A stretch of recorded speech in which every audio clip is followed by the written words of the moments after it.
Dans le cadre de votre société, vous employez des personnes ayant valeur créative.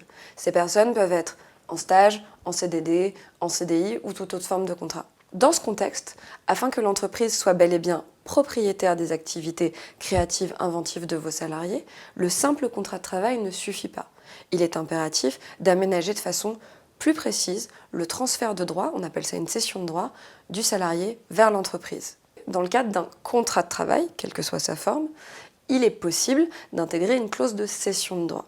Ces clauses sont assez techniques, il est conseillé de se faire accompagner par un avocat, par un expert comptable, par un DRH qui connaît bien ces sujets et qui pourra vous aider à déterminer comment bien cadrer l'intégralité des paramètres, puisque une clause qui ne serait pas valable serait une clause nulle. Il n'y aurait tout simplement rien de prévu dans le contrat de travail.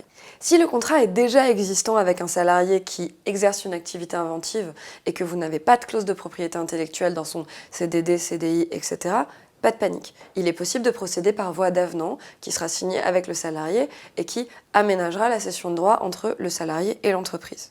La rémunération de la cession de droits peut tout simplement consister en le salaire. Il existe de nombreuses modalités différentes. Cependant, le salaire du salarié peut constituer l'intégralité de la rémunération de la cession de droits. Il existe cependant une exception pour les logiciels.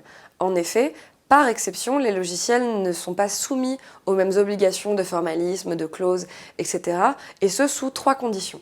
Première condition, évidemment, l'œuvre doit être un logiciel. Deuxième condition, la création a été faite exclusivement par des gens qui sont des salariés de l'entreprise, un ou plusieurs.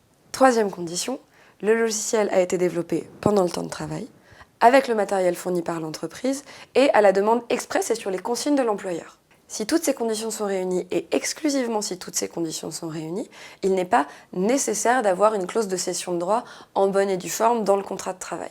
Cependant, nous vous recommandons de procéder avec prudence et d'intégrer des clauses de cession de droits en bonne et due forme dans tout ce type de contrat de travail, notamment parce que les logiciels comportent généralement d'autres formes d'œuvres, par exemple des images.